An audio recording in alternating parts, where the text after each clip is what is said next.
And we're live. Good evening, everybody. Hope everything's going well. I am Jason. I am the only one here on A Nice Place to Brew for an unforeseen amount of time. Welcome, everybody. Hope everyone's having a great week.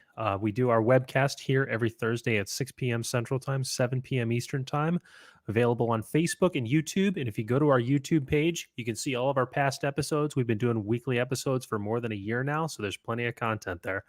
We do an audio podcast under the same name, A Nice Place to Brew, that's available on the podcasting platforms. We have a website under the name A Nice Place to Brew.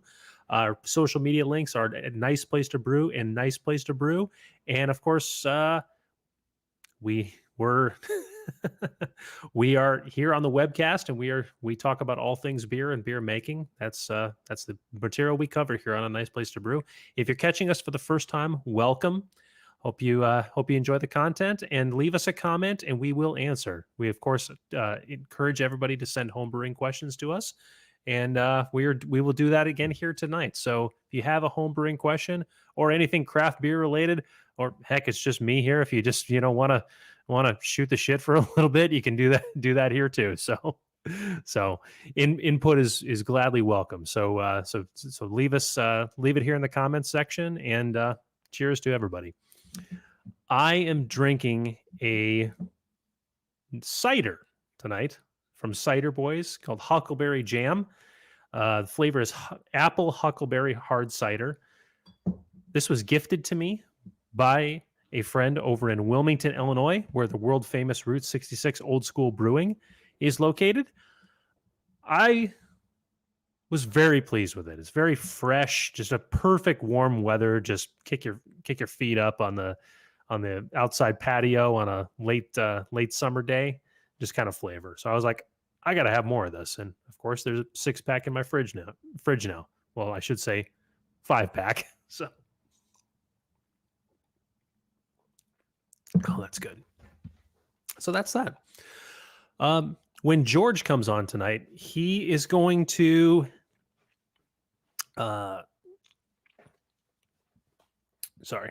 when George comes on, he's going to talk to us about his big brew day.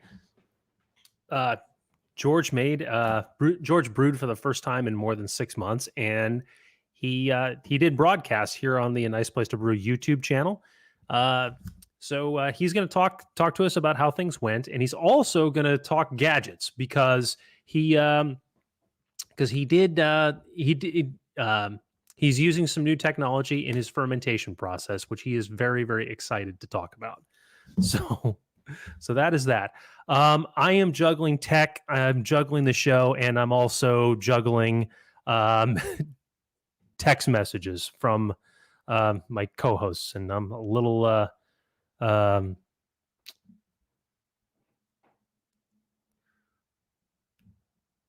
going to try to help here, but sorry, I'm going to have to do so at the expense of the broadcast here.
Okay.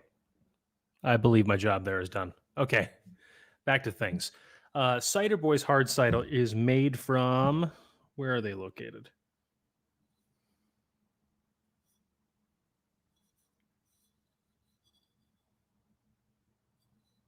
Their bottle does not say. It is sweet. I can tell you this is a very, very sweet, very fresh cider, but not for people that don't like sugar. We're talking like apple juice sweet. No joke. Anyways, this technology is... I'll go ahead and tease it for everybody. George is getting live feeds sent to his smartphone with his fermentation activity. So he can see all the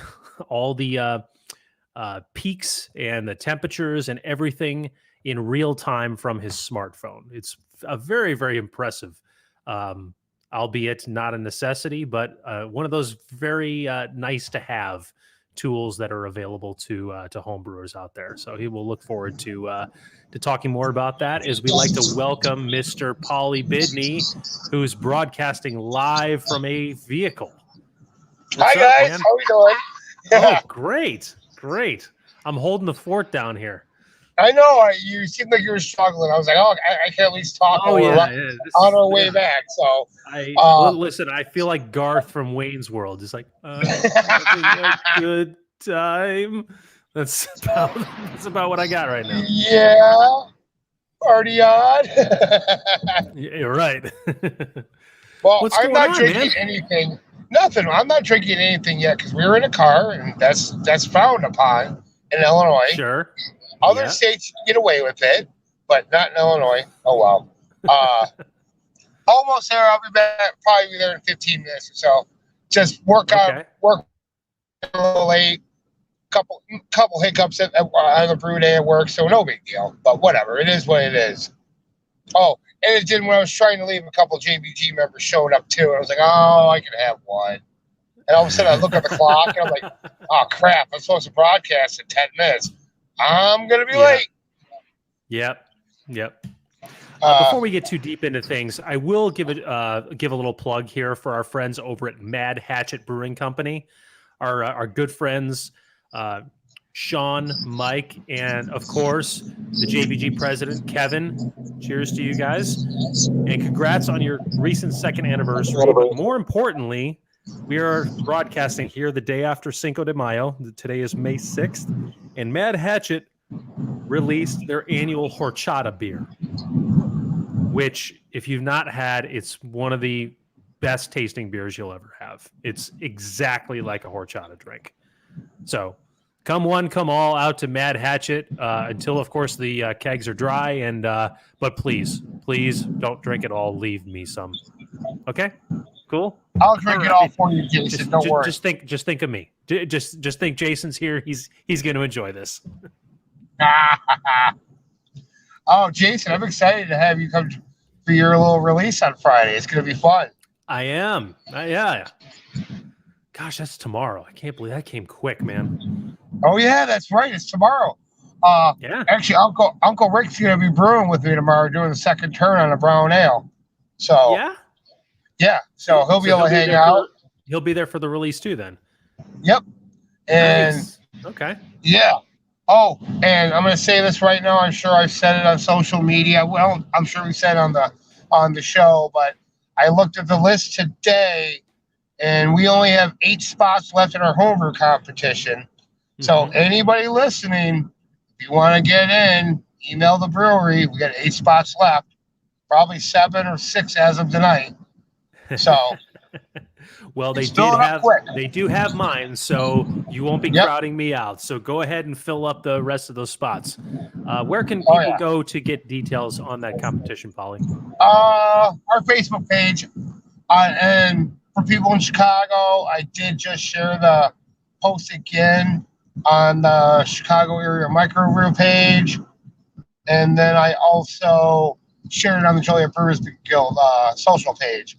And I showed Uncle Rick today, and that prize table is looking good. If I keep this rate up going right now, I think every entry is going to walk away with some kind of hat. Maybe from Blickman, maybe from Country Malt, may it be from Omega Yeast Company, may it be from Brewer Supply Group. Yeah, I got a bunch of cool shit, and I'll show you tomorrow, Jason. Nice. If you can, show up a little bit early before we open. I'll let you in, and you can hang out for a little bit. Hell, you can help us finish getting wrapped up on brew day too. All right, I'm sure I can do that. I mean, the actual release time is 5:30, right? 4 p.m. That's when the beer's being released? Correct. Oh my gosh. Okay. I'm glad I asked. I had 5:30 in my head. Yeah, I don't know. We work early. Yeah, that's what that shit does to you, JC. I quit smoking that the devil's lettuce. Oh yeah, you know me. I'm a You're a pothead, I know. I'm Big, a huge mess. pothead. I'm a mess. I That's remember the hysterical. episode he was rolling them. Yeah, remember I was rolling pot? Everyone I thought thought. it was Jason. Oh yeah, Jason was. Yeah, Allegedly. it was Jason. It was Jason. Allegedly. Allegedly. Please welcome to the broadcast from Unionville, Virginia, Mr. George. Hey, George. Let me just. Oh. There you go. That's better. All right. How's it going?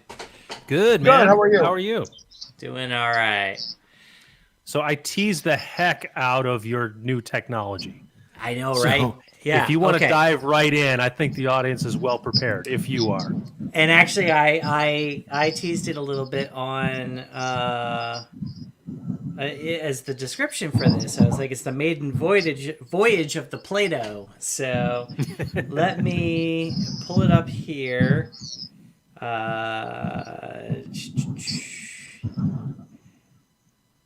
Enter broadcast studio. So I'm going to pull it up on my phone. So while I'm doing that, little bit of a little story that I was made aware of that I think Jason you saw too is we are now able to partake in Queen Elizabeth estate beer. That's just craziness, right? Yeah, it is. Queen Elizabeth Estate. The hell is that? Well, okay, so go ahead.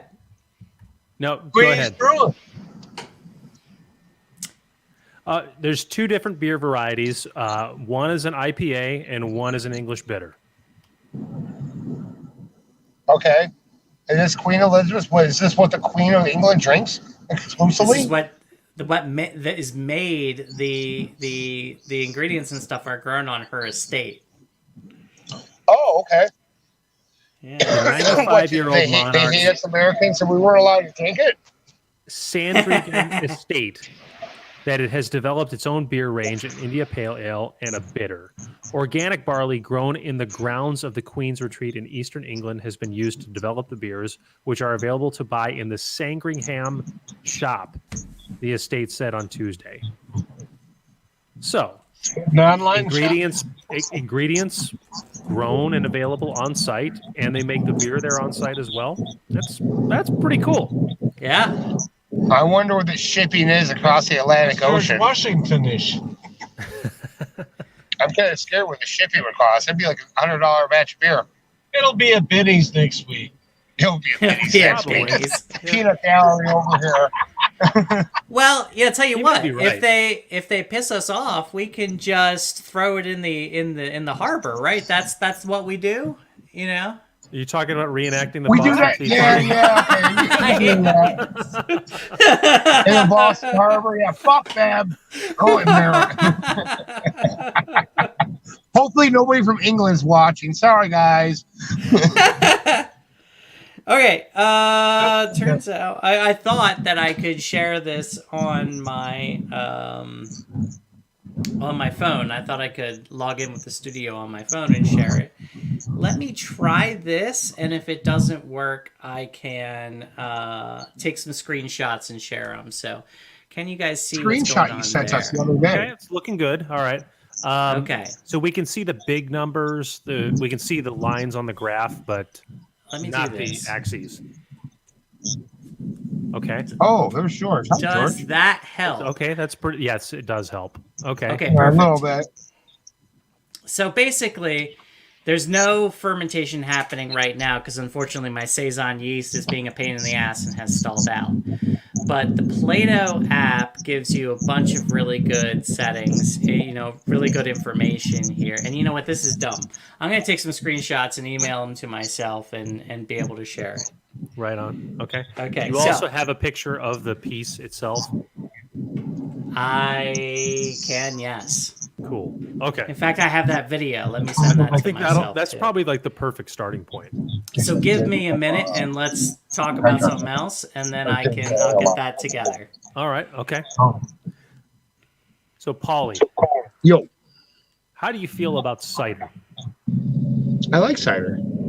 I've never made one. I've always wanted to make one. I attempted to make one once where I got like 60 or 70 pounds of fresh apples from my friend's apple tree in their backyard.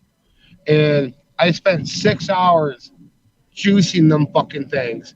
Because like if you're gonna juice the apples yourself, you gotta cut the cores out because you don't want to ferment the seeds because you'll cause some kind of off flavors. You know, you can poison yourself. So I spent like 6 hours doing it, and I got like 3 gallons.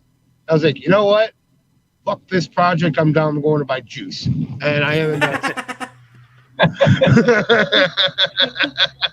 Oh, I'm a big fan of that. 7 years ago.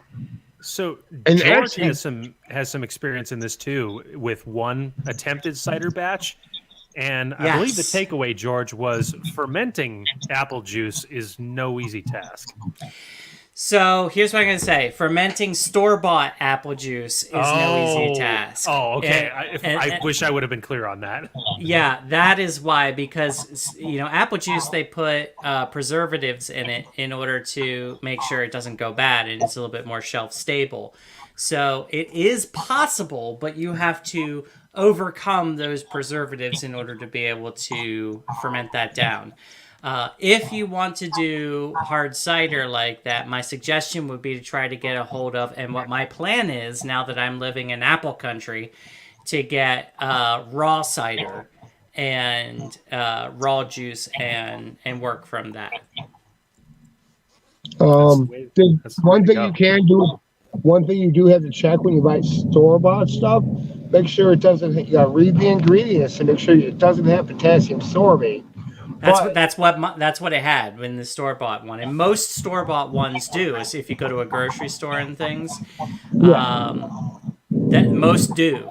So you have to be careful of that. Yeah, that's why you got to read the ingredients list on there. Although, You can look for all natural. yes, I did. Well, potassium sorbate. Because Even though potassium natural sorbate is- is natural, so you have to. That doesn't work. Ooh, okay. All right. Yeah. But one thing, you know what? That little, I wouldn't say it got debunked, but probably maybe about a year ago now, maybe 6-8 months ago, when I was still at Brew and Grow. It's been about a year now. We had a customer come in and he bought a bunch of apple juice and he wanted to make cider, right? And he read it and it had potassium sorbate in it. Well, he just double pitched the yeast. He said it turned out pretty damn good. Yeah, like I said, it is possible to overcome it, but it's going to take a lot of extra work if you have preservative like that in it. So if you can get a hold of, if you can go to an orchard and get a hold of raw cider, that's the much better way to go. Yep. I heard, you might want to look into this, but I've heard at least here in Illinois, like in the fall, like when they're harvesting all the apples and juice and everything, you can go to some of these cider or orchards and show up with your sanitized carboy, and they'll just fill your carboy up for you. Sure. Yeah. For cider. I got a buddy of mine that passed away years ago that I taught to brew, and he used to make cider all the time. And I remember in the infant years of JBG, he had such good cider that I would go to his house and steal growlers of it just to bring to JBG meetings. That's a way to go. I don't think you guys were in the club yet. This is like very first year or two of the JBG. I don't know. When did you guys join? Beginning of 2015. Yeah, that sounds right. Yeah, because we had started in 2014. I think he passed away by then. I think he passed away about 5-6 years ago. So you must have just passed away when you guys joined. Okay. Okay, so I have already. All right, let's do I it. can share this. All right, so let me do this. I'm going to just share my screen here. All right, so you guys can see what's going on? Yes, How's we that can. looking? All Yep. right, great. So when you first fire up the Plaato, you need to connect it to your Wi-Fi, and basically you just give it Wi-Fi credentials, and then you tell it which device you're connecting. And one thing I've found is, at least the version that I have, can only connect to a 2.4 gigahertz access point. It cannot connect to a 5 gigahertz access point. Most likely the radio in it just isn't capable of doing that. So keep that in mind. Capacitor? I'm sorry? Do you need the flux capacitor to make that work? Yes, and I gigawatts. had to modulate it to Quantum leaks. was Oh, it? you broke up. Oh, jeez, Jason, I need to watch Back to the Future. 1.21. 1.21. Okay, Yes, you do need to I do, right? carve out a all night right. and watch that. I do. So, okay, so then once you get it set up and you get it hooked up inside of your on your fermenter, you need to tell it what you're brewing. And what you do there is you tell it which units you want to use. I'm using the Freedom units, along with what you're what you're using. I'm using gallons. You set the volume, as well as the original gravity, and then you tell it what yeast type it is. And this gives it some data so it knows how to track the fermentation. After that, you then begin tracking the fermentation, and you have, let me see if I can zoom in a little bit more here. All right, and you have some information here. First of all, it tells you what your volume is, what your current temperature is. I had an electric blanket around this, and I had it at mid-80s, but I stopped because it stalled out on me. And then it also tracks what your current alcohol level is, and then your original gravity against the estimated specific gravity based on what it's reading through the airlock. And this is neat too, because it tells you what this BPM is, bubbles per minute. So it tells you how many bubbles per minute are happening In real time, Uncle in Rick. real time.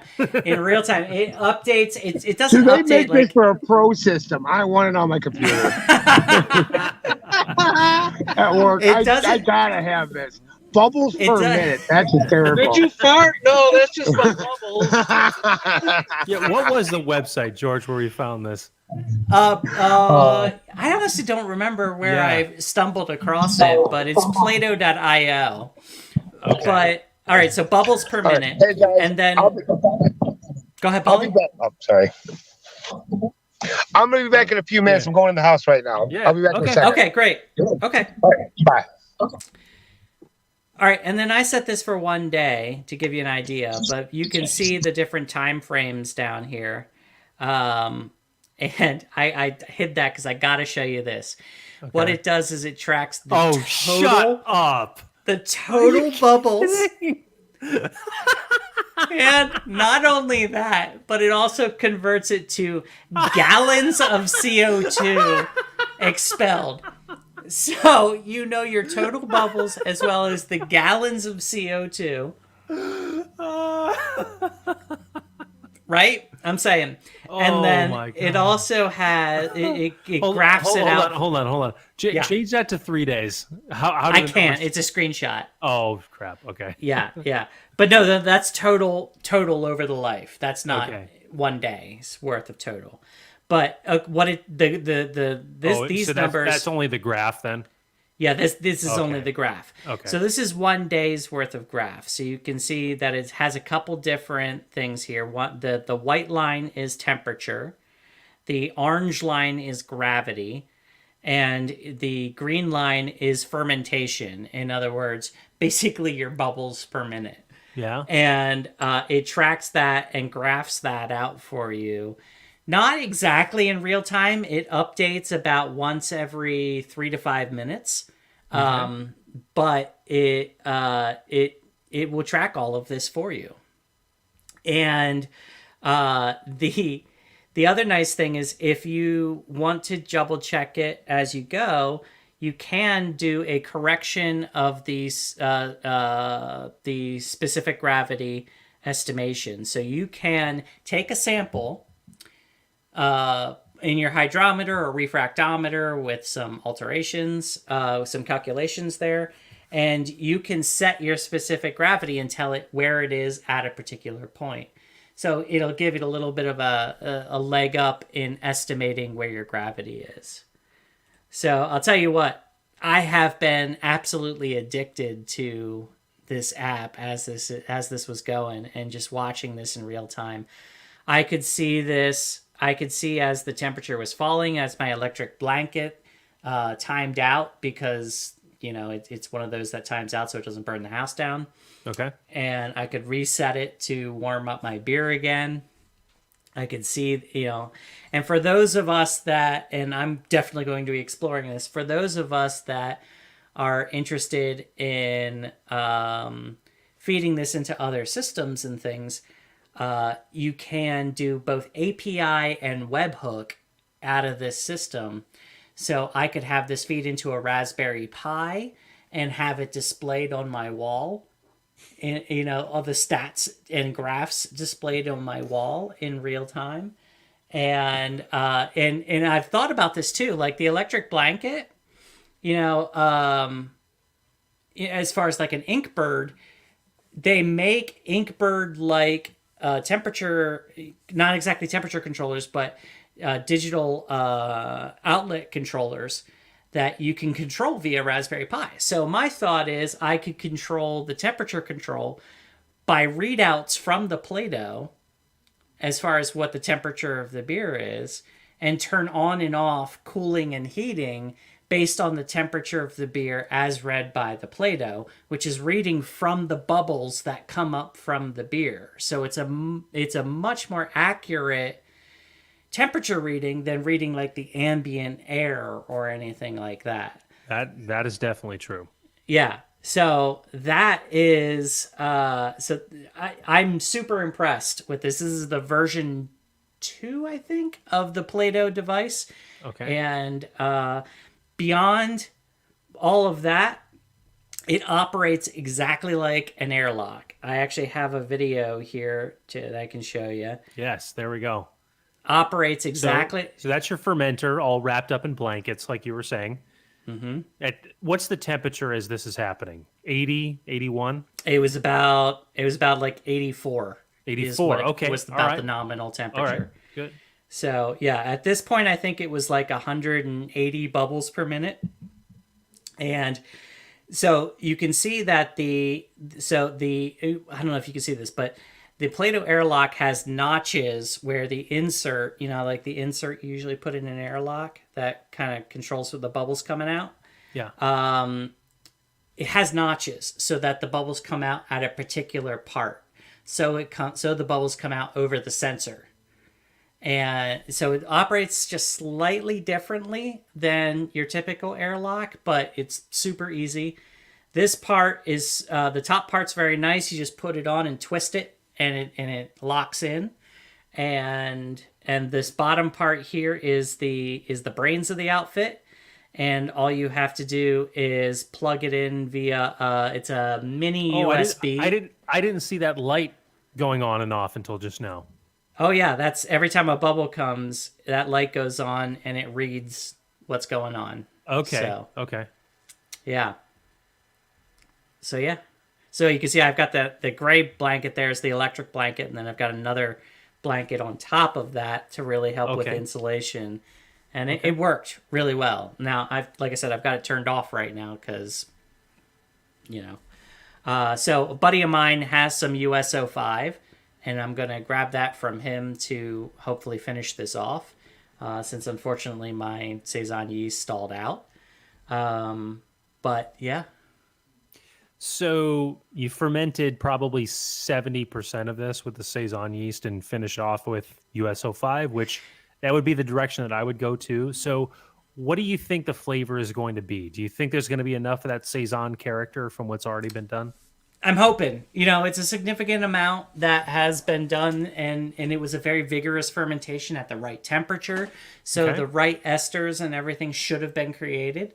So I'm hoping that if I can just, put in some USO5, let it do its thing, finish it out. I actually thought about putting some glucoamylase in too.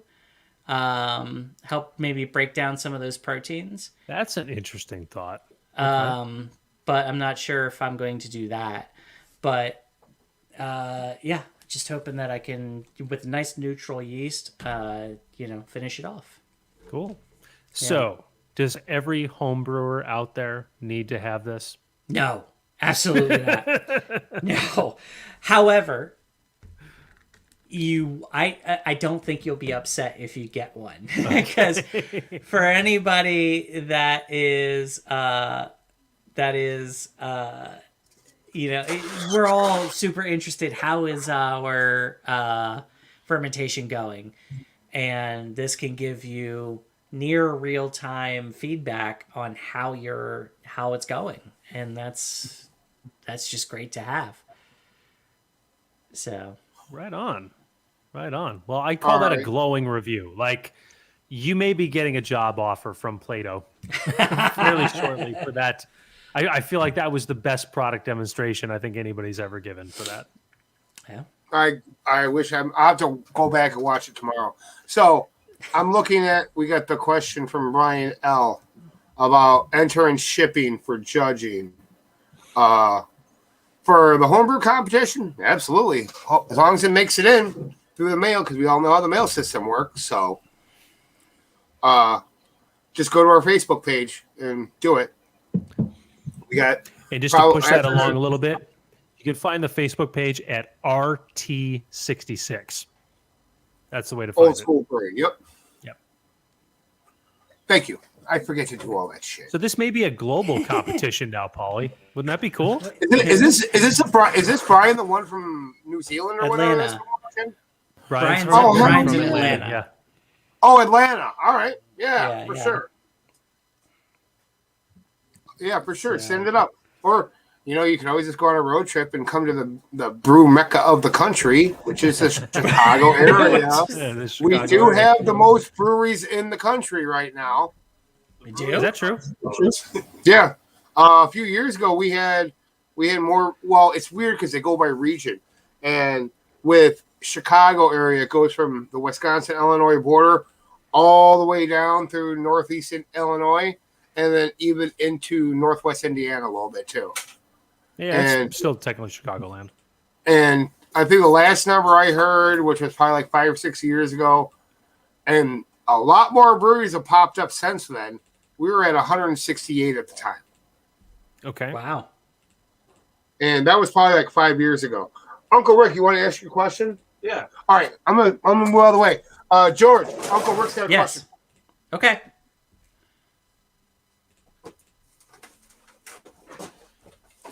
So George, being as you're kind of the gadget guru of the place, I would like to ask you about comparing some things like the system you have with the tilt, the ice spindle, the Wi-Fi Inkbird, and several of these technological advanced devices. I understand you don't have them all at your disposal, but I'm sure you could do some research on the internet and put something together for us in the next episode, please. I certainly can. I can tell you off the bat that the two 100-pound gorilla, 800-pound gorillas in the industry at the moment are the Tilt and the Plaato. And Tilt is a hydrometer that you really drop into your fermenter, and it reads it from there. And then the Plaato is an airlock based one. So I certainly can do research and get back to you on that, though. Yeah, for sure. Well, not just for me, but I kind of for everybody, And Yeah. I mentioned that the Wi-Fi Inkbird, that just monitors temperature, and I guess that's kind of some of what I'm my question is that these devices monitor different things. They're not all the same, but they're similar. Well, yeah, because they're and all they monitoring your fermentation. Right, and they do tend to kind of do different things. Like the ink birds are definitely more temperature based than anything, whereas Tilt and Plaato are much more based around beer fermentation and things. So but I can definitely put that together. So I wanted to show you. This is the week's graph, Jason. Since you asked, I changed all right. So you can see, if you look at the orange line here, you can see as it read the gravity and heavy dips in there. The temperature. Yeah. Yeah, because I turned off the blanket at night. I didn't want it to. Okay, So. and you lost 10 degrees. Okay, well, yeah, full overnight. Okay, all right. Yeah. So, but yeah, when I turned, so you can see the fermentation started out, and then when it kicked off, this is the lag, and then it kicked off, and then it did its thing, and then it came down, and for a little while there it was going pretty strong at like 50-60 bubbles per minute, and then dropped off and stalled out. So, and at that point I was like, all right, I'm going to repitch, and so I stopped with the blanket. Yeah. That is really cool. It is really cool. No, I think this is going to turn into a regular technology episode. Let's open this up. What are the other tech-related tools for homebrewers that are more than just, this is a nice to have? Like if you've got $100 and you really need that $100 to make a big difference in your brewing, let's just kick that around. Like, what is it you could spend $100 on and really make an impact on your home brewing game? I'm gonna say a pump. You're gonna say a pump, okay? I'm gonna say a pump. For no other reason than you can do whirlpool, you can do recirculation. Yeah, definitely gonna say a pump. Yeah. Okay. I think that's a good response. A special fermentation chamber, I think would be another one. Yeah, dedicated and honestly, chamber. Done the right way, you could do that for under $100. Fermentation chamber? I think I did mine for 75. 75? Okay. Yeah. Oh. So, Brian, you're asking what the price tag is. I'm assuming on the Plaato. That was 130. I thought it was more. Okay. Nope. $130. I would kind of think more digestible.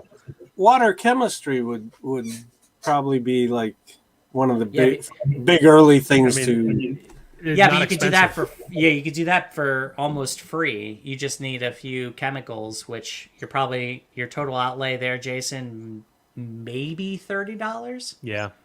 Your water testing, I think it's that's under 100. 40. Yeah, but I'm just saying, wouldn't that be like the number one thing to make a big difference? Is a home brewer to start out? I would put controlling fermentation over that. I would too. I would agree with that. Would you really? Fermentation. Yeah, I would. However, I will say water chemistry does make a big difference. You're not wrong about that. I agree. Yeah. Yeah. So the other thing that this has, which I'm going to go ahead and share, that I got along with mine, it's a separate purchase these days, but is this valve. And it's a little valve, goes on the bottom of your airlock. And what it does is it relieves the negative pressure. Have you ever put an airlock on the top of your fermenter and you come back the next day and the water or Star San or whatever you put in it is gone out of the airlock? Yep. This prevents that from happening. Yes. I remember this now. Yeah, it's a negative pressure valve that it has filters. This part here spins off, and you put a carbon filter in there, a replaceable carbon filter, and then it'll make sure that it doesn't suck the liquid out of your airlock into your fermenter. Now, I always use Star Sand liquid in my airlock, so it's not a big deal, except for, unfortunately, you know, you can drain your airlock if you're not careful, and then And you're you don't exposing your have the beer to oxygen. Exactly, and then you don't have the protection of your airlock. Right. So that device itself is $10. So, you know, they In throw it addition to the cost of right, the airlock itself. which I got the version 3. That's Yeah. what it was. Okay. Yeah. All right. So, you know, honestly, if you were to order this guy and just use a regular airlock, I think it would still be worth it. You know, to just Can that use... work with a regular airlock? Oh, sure. Yeah, it's just got a... they don't show a picture of it, but the top here is just a regular... Because the airlock... the Plaato airlock fits in a regular rubber stopper with a hole drilled in it. Oh, okay. So a regular airlock should fit in there just fine. Okay. Yeah. So I would recommend that. Okay. Now I just got to figure out a way to get that on my tank. Yeah, I know, right? That's That's gonna be a little I bit gotta more get a bottle difficult. big enough to put it in there. I'll figure it out. Okay, so I did a little bit of research when Uncle Rick was talking to you guys. I found an article from Food and Wine. Granted, this is 2018. Chicago has 167 total breweries in the area, and the list is. So then we got. Where was it? Oh, here we go. Denver has 158. Seattle has 153. San Diego has 150. LA has 146. And New York has 141. We're ahead of LA and New York. Wow. Yeah. Wow. Chicagoans like to drink, man. That we do. It's a beer city. You know, I think Denver just fell off because of recreational weed. They don't call it the Mile High City for nothing. Well, okay, so we did also find out. Didn't we also find out recently that what was it? You pay the most for beer at the White Sox games? Yes. No. That was No, you that was drink the the most. most beer. Yeah, the most Yeah, beer you- consumed for baseball stadium is the White So Sox. there you go. It makes sense. Which we landed on mean- that list being total BS. We did, but yeah. They have that beer cave. If you've seen that beer cave in the outfield, that is badass. I love Yes. going there in the spring Yeah, because then that you know is everything's fresh. I went there in September. I was like, I don't even want to look in these coolers. I don't know how long some of this beer has been in there. And there's some local boys down there, like Metal Monkey was selling their beer out of. They Yeah. were buying Yeah, beer. I saw Metal Metal Monkey's Monkey beer. there. Pollyanna's there. Imperial Oak is there. There's a bunch. Oh wow, okay. Like I walked in through. I didn't like walk through the because I went with a bunch of JBGers. We went with the Will County bus trip, and then like the second inning, we went brewery hopping in Bridgeport. We went to Mars. Second inning. Yeah, Oh my gosh. we went to Mars Brewing. We went to Maria's, which is another cool beer bar in Bridgeport. Mhm. Which that was the original tap room for Mars before they built their facility, just on the outskirts of Bridgeport. You ever been to Mars yet, Jason? No, we've talked about this, but no, I have not. Yeah, I haven't. Got to go. So, Yeah, so let's talk about this. What did you think about the winery?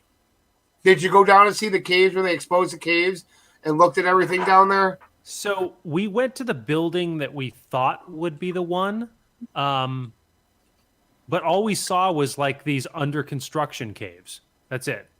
Well, that was the wine garden. Yeah. I mean, it's That's- not done. It's under construction. The caves are done. They're just working on shoring it up. The Army Corps of Engineers had to come in and help this winery figure out how to make a beer garden with those tunnels in there. Okay. Okay. All right. And did you actually see the old brewery building? Because that's across the street. Like if when you look at those where that construction area is where the caves are. Yeah. If you turned around and looked behind you, that building back there, that was Searing Brewing. That's where it was. I thought it was the same building. I thought that it was the same No, place where they had no. the tasting room. Oh, No, that's his okay. home. That was his personal home. That Okay. the tasting All right. room was his Shit. personal house. Okay. All right. Do we got to get Bitterman back on the show to explain this? Yes. We always have to get Bitterman back on this show. Yes. It's not even a question. I wish. I was, honestly, because I asked the guy who was serving us. I was asking questions about that, and what he said was everything's still under construction. We'll offer, we'll offer people to be able to see these rooms after it's done. So either you are good friends with somebody and they got a sneak peek, or you just found something I didn't. So.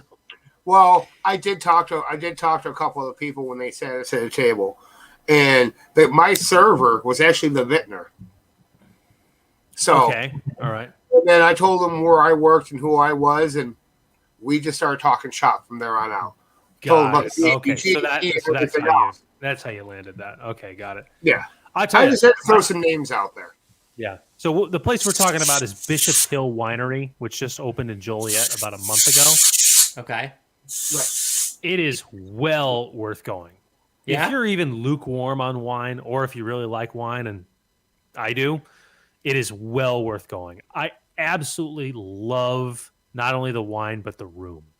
Okay. It's so peaceful, and it's a place that you want to just be there and hang out. Did you walk the whole house? Did you go upstairs and downstairs? Did not go upstairs, no. Oh, did they make that available? Yeah, I asked them. You can walk up there. They got tasting rooms up there too. Really? Yeah. Okay. Well, I've got plenty of reason to go back now. I'm happy Well, to hear actually, if you want, I posted all the pictures of the upstairs. If you want to go back to some posts of mine, we could do that. Okay. All right. We can. We'll do that later. Not right this second. Just give me an excuse to go back. That's what I need. I really do want to. Hey, guys, I missed the very beginning of this. Can I shout out what I'm drinking tonight? You certainly can. Oh, yeah. All right. So I have, they have, stickers for their cans now. Okay, moving up. Unionville Brewing, and it is their Marzen that I am drinking. Okay. And 5.3%. So did I ever tell you the story of when Unionville opened? Which one? Which story? I may have said this before, but they were super ballsy about it and opened with one beer. I do remember that. You Yes. tell me about this. Yes. Yeah. So they opened with their English brown ale, and their Marzen was the second beer that they had on tap. And so I have been privy to the evolution of this beer over the course of a year and a half, and they have definitely, it has definitely upped their game since it opened up. So is that from the original batch? Or how many times have they remade that same Marzen? No, they've remade it many times. Okay. All right. Yeah, and it's definitely gotten better and better and better as they've gone. So nice. Yeah. So to answer And Brian's Paulie, question, what? What are you drinking? Same thing as last week, the Stereo Hopic Okay. All right. from Right on. Lagunitas. Hey, I'm not at work. I'm going to drink someone else's beer for a change, goddammit. Sure. Not But mine. it has to be Lagunitas? Well, it was good last time. I could be drinking Budweiser. I could be drinking a world. I could be drinking a world champion Chicago Budweiser. Wow. That's Look at vintage that. 2016. No. Right? Yeah. Yeah, I know. I think the last time they won that aluminum cans didn't exist. Yeah, exactly. It was much less of it. That is very interesting. So just 5 years ago, just the landscape of packaging for beers was totally different. Oh yeah. It That's was. true. Yeah. I was Well, talking. I never understood why Anheuser-Busch had these aluminum cans or aluminum bottles. As a bar owner, well, I'm not an owner, but I work in a brewery. I work in a bar now. Yeah. I would never. Well, maybe granted because I work around a bunch of hillbilly towns in Wilmington. I feel like I'm in Southern Illinois. I pass the Mason-Dixon line. This is a weapon. You empty this out, you can beat the shit out of somebody with an aluminum You don't bottle. think you could do that with a glass bottle? And I you know think what you glass could. does? Right. But you can still keep hitting them and knock them out. I will say, Polly, glass bottles do not break like they do in the movies. No, they don't. Well, that's good to know. Unfortunately, I say that broke on my from head. experience. I've never had that happen, so I don't know. I feel like that's a question that we should ask every guest from this point on the show.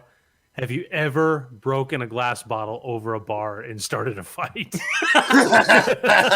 It's the only way to start a fight. It's like the modern day equivalent of taking off your glove and hitting someone with it. I challenge you to a duel. Challenge you to a duel.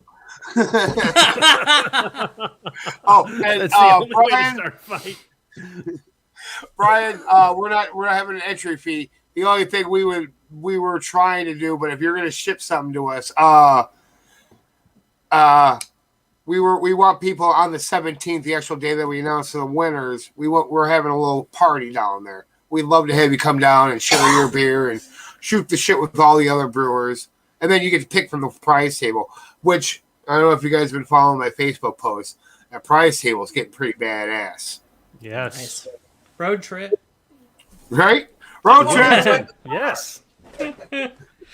So, hey, guys, You're going to come back and brew it with me, too. Because the winner of the competition is getting the beer brewed at the brewery, and we're going to sell it. And hopefully, as long as we can get in the schedule, we're going to release that beer when we have our Oktoberfest on September 25th, which will be right around the 1 year mark of when I started at that brewery. Nice. We're going to have 10 breweries down there, all local from the Joliet area, and Brian from Impossible Mead. So 9 breweries and some mead there. And it's going to be out front in the parking lot for 3 hours, so come down and have some fun. Nice. Oh, and Jason, don't worry, the JBG will be there too. So, So, can I violently change the topic and talk a little bit about the brew day, my first brew day that I've had in a long time? And yes, please. We're all together. Yes, talk about it. So I did a whole live stream during that. It was, like 5 hours in there. Thank you everyone who stopped by and talked to me. I am a lonely brewer. So a couple things. Number one, I am probably going to get the leg extensions for the Hellfire burner. I think it'll make it a little bit easier. And also, while it's really good at directing heat upwards, there is still some heat that is directed downwards. So if anybody gets the Hellfire burner, just make sure that whatever is down below that is fire resistant, so you're not going to burn anything down.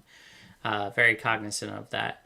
One of the things I talked about during that brew day was I put up and definitely highly recommend. I had a fire/carbon monoxide detector, especially if you are brewing with propane. Make sure you have that because we have to remain safe. But I will say, the exhaust fan that I put in my shed was a lifesaver. I think you saw it when you tuned in on Saturday, Jason, but I just built it right into the wall and so I could plug it in, and it kept everything nice and cool, kept the humidity down, and about 600 cubic foot per minute is more than sufficient for the average brew day. So definitely highly recommend that. So back to our topic about investing in brewing, and tech things that can really make a difference in your brew day. This is one that qualifies, doesn't it? Yeah, I think so. Because before it was like a hot, sticky sauna. 90 some degrees and 900% humidity with sugar in the air, and it just wasn't pleasant at all. So putting an exhaust fan, and you can get them at Home Depot. It's like an attic exhaust fan, and I just wired it up so I could plug it in, although I'm going to wire it to a switch here shortly. and yeah, it was definitely worth it. Right on. Yeah. And so the other thing I did that I was hoping to get your guys' feedback on is I decided on my next beer that I'm going to brew and worked on a recipe with a few people that were there. Okay. So it is a Hazy IPA, and it's going to be my first attempt at one of those. And in keeping with my meteorological slash... let's call it. Yeah. Let me see if I can do that for you.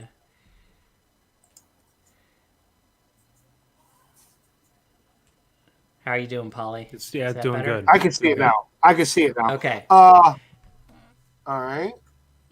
So I'm calling it Cumulus IPA because it's hazy and cloudy. You get it, and.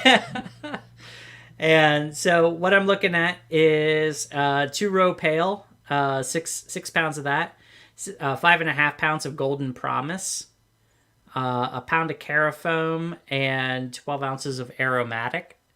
I actually logged onto the American Homebrewers Association website and kind of cribbed off of a recipe that they had on there. And for the hops, I'm doing a combination of Citra and Galaxy to really accentuate those fruity notes in there, and it's fruity and citrus notes in there, and the whole way through. All right. So, let's see. Jason, say what you got to say, then I'm going to say what I'm going to say about it. Just because I've built a couple hazy recipes myself too, and I'm kind of curious. Yeah, that's why I'm asking. It's my first one. I want to ask him questions, so I'll let you get done with what you got to say.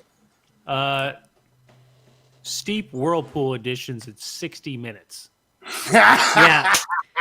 I don't know why that's Whirlpool for an hour. I am not going to Whirlpool. I'm going to Whirlpool for 10 minutes. How's that? Is that better? All right, better. Yep. Your beer is ready. Is better already. Okay. Yeah, and at 110 degrees, that is pretty much directly from one of the recipes that they had out there. So chill to 110. Chill to 110 and then steep it. Mm-hmm. That's the plan. All right. Is that a thing, Polly? You're making this. I've never heard of it, but here's pay. Sounds like a pain in the ass to me. Go ahead, Jason. Okay, all right. Well, I'm gonna see what questions he asked before I say the same thing. It sounds like a pain, but go off, man. Okay, all right. Okay, let's look at the malts. Okay, you've got 1 pound of Carafoam. What is it about Carafoam that you want to bring into your beer? Body and head retention is my thought process there. Do you need a whole pound to make that happen? That's a good question. I think the answer is no. So I would bring that down to probably 4 ounces, and I would probably build up your base malt a little bit. Build up the base malt? Yeah. Okay. So, Polly, what do you think of that? Polly stepped out. Polly is nowhere to be seen. All right, so... Listen, I got a super loud. I'm just going to pee real quick. I'll be right back. All right. So let's call that 6. I wish this would just let me do ounces here. Brian L. says no flaked wheat or oats. Yeah, I saw that as a question. Let me pull up. Let me see if I can find the recipe real quick here, because I can show you the one that I kind of cribbed off of. Let's see. New England. Any other thoughts you have while I'm looking that up?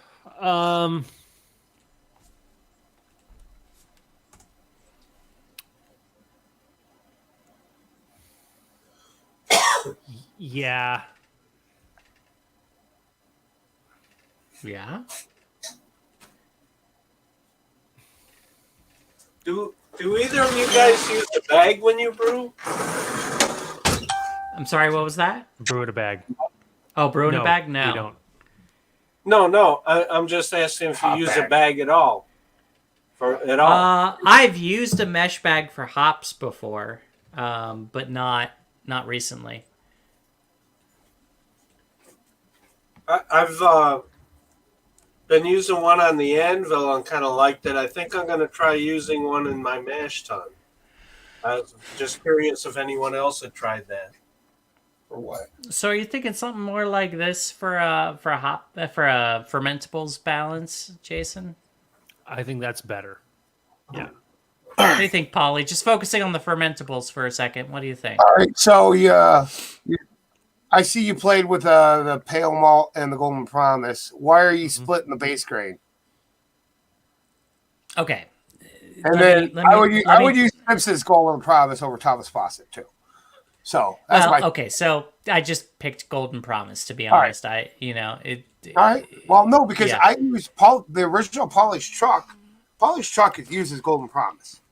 So you're going. Right. You're following away. Okay, you're following. I cribbed off this recipe a little bit. This is by Treehouse Brewing Company. This is their Julius Hazy IPA. Okay. All right. And so this is they use 2 row pale and Golden Promise. And so I kind of looked at the percentages of that a little bit for what I created. They used a pound, so if you look here, they were actually a little bit more aggressive with the carafoam than I was, Jason. And the aromatic malt, I dialed that back a little bit. And they do have a little bit of dextrose. Like why? Just to bump up the ABV.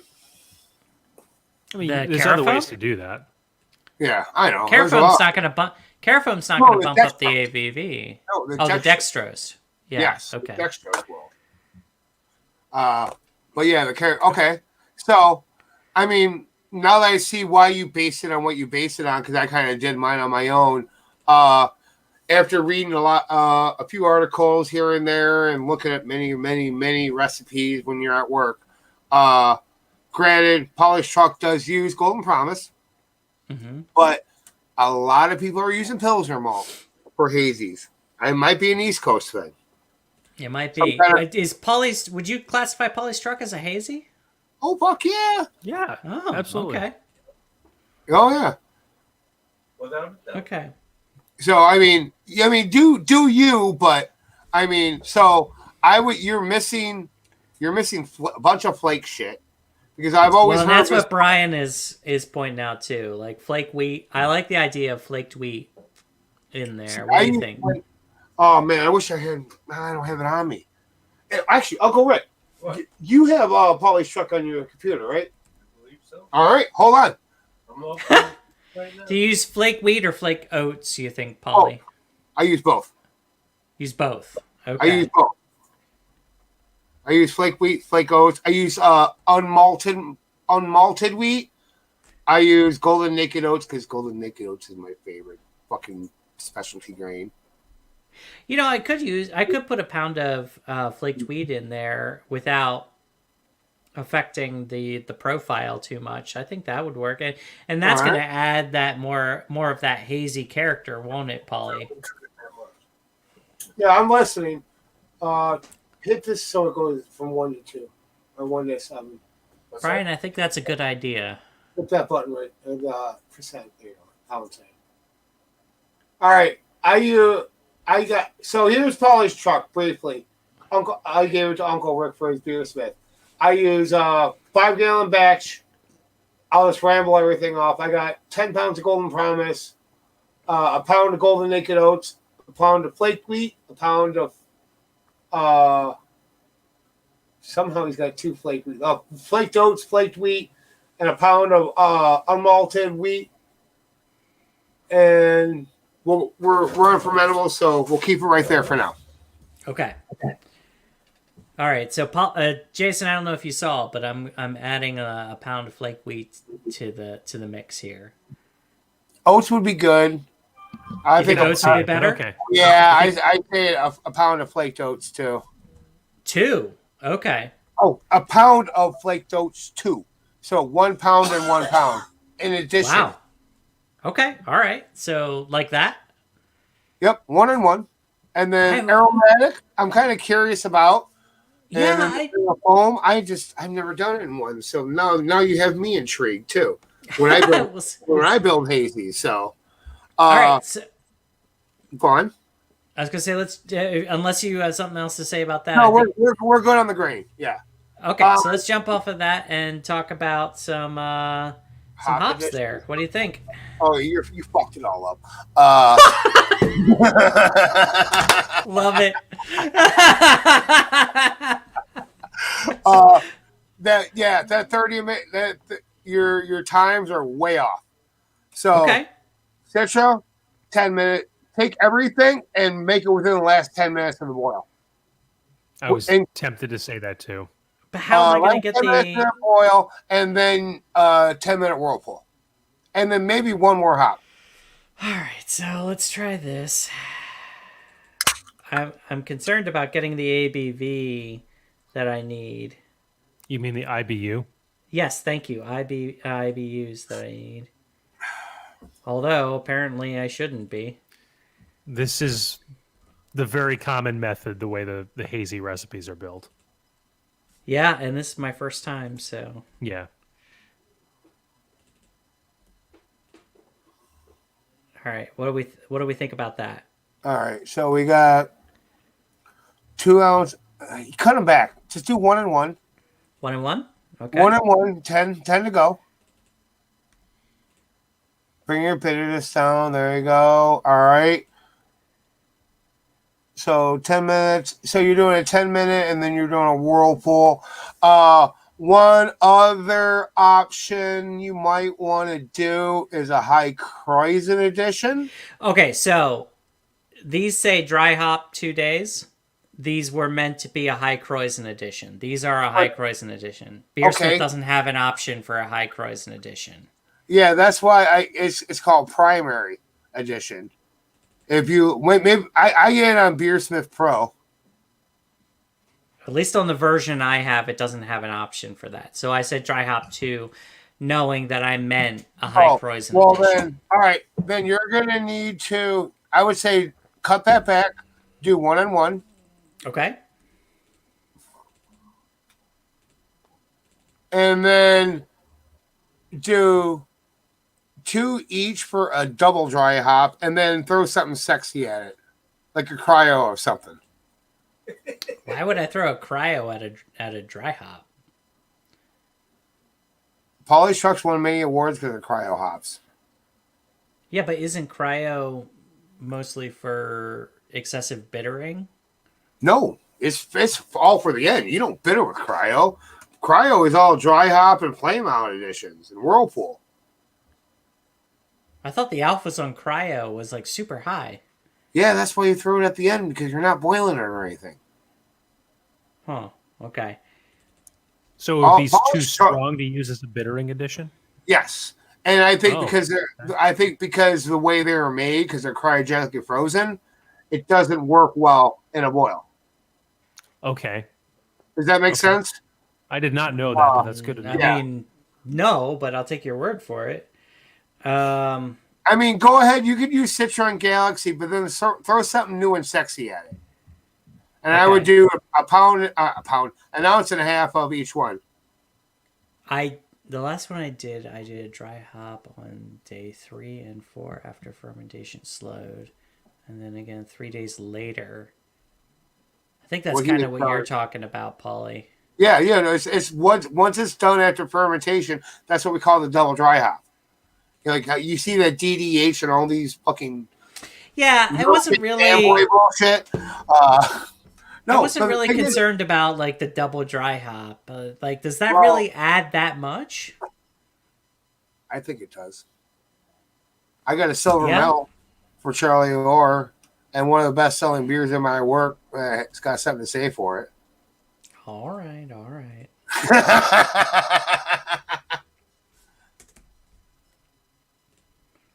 I mean, if you want tomorrow, I'll send you personally, Paulie's truck and like everything else that I've done.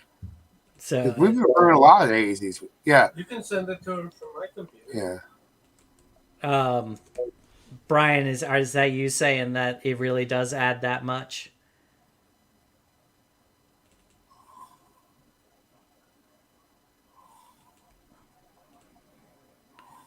Okay. All right, so this says dry hop 4 days. What I mean is dry hop is this is the double dry hop edition Yep. since I don't have Yep. an option. Okay, so you're just gonna do a 2-hop thing. So one other thing I would do, if you can, I would secondary it and get it off the yeast, get it off those hops. Okay. Because you get all those oils and everything out of there as much as possible. Yeah. And then you do it again. And then before you go to keg it, crash that shit. Let it crash for like 8 hours. Because all those hops will just fall right out. Okay. How on earth does anybody make money on these beers? So we sell them for $8 a pint. I was going to say, hops are not expensive. Holy shit. It's just going to take so many hops. I'm going to be ordering like, yeah. All right. Yeah. It's a whole different thought process for brewing. It's a whole different ballgame, George. Yeah, it really is. It's a whole. And okay, so your yeast, you use the yeast because that's what's available to you, and that's what the recipe said. What did they say? They suggested the British ale yeast, an English ale. I agree with that. Uncle Rick, don't do that. See, I've been because ever since we had the guy from Omega, I kind of turned into a fanboy from him. But any British ale yeast I can agree with. Speaking of yeast, I did try that sour Philly yeast last week. Did a collaboration with Brian from Impossible Mead. Mm-hmm. So Philly sour yeast. I love the shit. You want to know why? Because you don't have to throw no yogurt at the bullshit and let it fucking watch the pH drop. You pitch the yeast and it's sour on it. So the yeast is sour in the beer. The yeast is making the beer bad on purpose. and I'm not doing it this time. Right. Okay. It's not your sanitation? Yeah, it's not my sanitation. Oh, it's hysterical. So I'm kind of curious to see how that would taste with the White Labs version. Because I used to use Y yeast, and now I'm doing Omega. The only other thing you're missing now is a water profile. Yeah, well, I add that using brewing water, so I'll tune a water profile. Oh, okay. For that, yeah. I know Beersmith has a hoppy category. That's what I've been using, and it's made my beer a lot better. I'm pretty sure. Right on. Brewing water has a hoppy. Look at your IBUs. You're only like 28.6, but look at all those fucking hops you're adding to it. I know, right? I mean, that looks good. I mean, I still think you should add one more variety instead of two. But you got an old school and a new school. Tell you what, find me one another one that is super heavy on citrus and fruit notes, and I'll add it in. But I don't want to divert from that because that's the profile I'm going for. Citrus and fruit. You could go with. Have you used Sultana yet? You want to look up Sultana? Sultana? Yeah. I've not used that. I've been using that a lot lately because that's what was left in my walk-in. A bunch of that. So I'm kind of curious because I like how it tasted, so I just keep using it. And I haven't looked up the hop spider of it yet. Or pink boots. Get a pink boots blend. There you go. Okay, so that one actually does. Looking up the spider on that one. Let me see. Oops. That's not what I wanted to do. It really is. Yeah. It is citrus and fruity is the spider. Is mostly. All right. It does have a little bit more resin than I was hoping for. But, all right. Yeah. That one. What about Motica? Motica? Yeah. How are you Like pronouncing it? MOTUIEK something bullshit. I don't know. Off the top of my head, I'm not looking at it written on my hot bag right now. I definitely know. I looked it up. I know it's a New Zealand hop. New Zealand hop pellets. All right. So here's the spider for that one. Okay, citrus and tropical fruit. That one's not bad. I've used that. I used it recently, and now I'm actually really excited about next week. I have a IPA coming out that's got mostly South African hops in there. African Queen and Pacific Jade, I believe. What kind of flavor Lemon notes drop. do those have?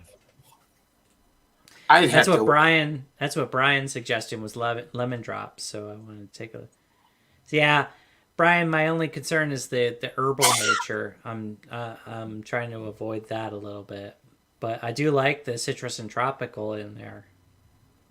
How about Pink Boots Blend 2020? That's a hop? Yeah, it's a hop made by Yakima Valley. It's a blend done by Yakima.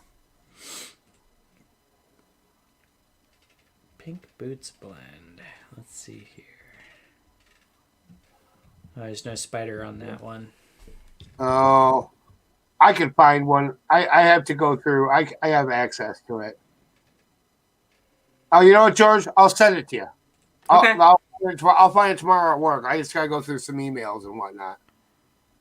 But yeah, that's that Pink Alewife with Jason's release tomorrow. That's a hop that we exclusively use for them. Okay. So this says aroma profile is citrus, herbal, tropical fruit, and Okay. woody. All right, So that might tropical. be. Yeah, okay. The woody and the herbal that you're trying to stay away from, I get it. Yeah, I am. I like how the alpha acids are between 12.4 and 12.4. Right? No range at all. Yeah. Actually, that blend is like 7 different hops all together, to be honest with you. Is it? Yeah, it's a blend of like 7 different hops. So it's actually pretty cool. I use it. What's going on here? Oh. I don't know. I'm putting my phone down. Someone was sending it. Azeka. Azaka. Oh, Azaka's a good hop. Is this what Brian's doing? I got us on full screen, so I can't see Brian's comments. That's what Glenn actually recommended. That was Azaka. Glenn. You mean Greg? Yeah, screw you, Greg. No, Glenn. No, his name's Glenn. I know. I call him Greg as a joke. All right, sensory intense and tropical, sustained impressions of citrus and very ripe mango with notes of orchard fruit, pears and apples, and pine needles throughout. Damn, the pine needles is just what gets me there. El Dorado.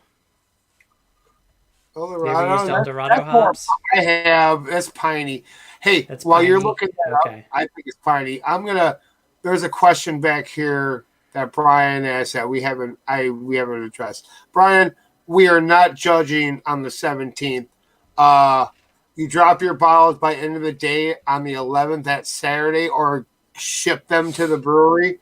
We need 2 for judging, and then on the 17th, if you want to make the track up, we're gonna do a little tasting with all the brewers and a couple other people, so we can all sit around, sample the beer, and see what everybody brought to the table, and then we can sit there and we drink beer from the brewery on top of that. And there's probably going to be music afterwards. And then the next day, since you're in from Atlanta, maybe take a vacation day on Monday, we're going to do a nice place to brew day at the brewery. The Amber Ale that we know. I don't know. I left the cat out of the bag, didn't I, Jason? Did you not tell him? Did. No. No, he did not. We were totally going to surprise you. Jason's like, we're going brewery hopping. Why are we leaving at 7 a.m.?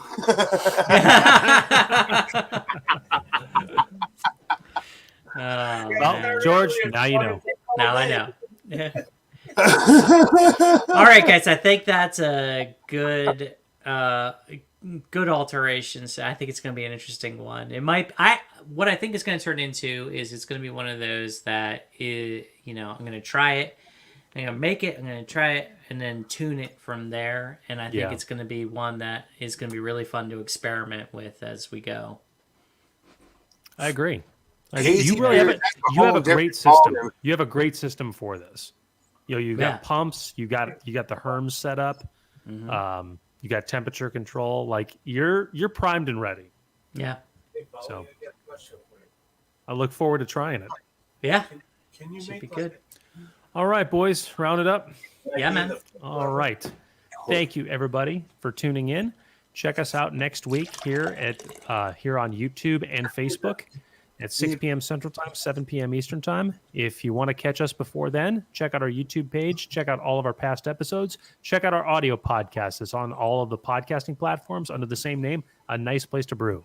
Our website is www.aniceplacetobrew.com, and our social media links are Nice Place to Brew and Nice Place to Brew. Thank you so much, everybody. Hope everybody has a great week. And before we sign off, we raise a glass. Ollie and Uncle Rick. Polly, send us out. It takes a lot of good beer to make great beer. Cheers, guys. Cheers. Great show.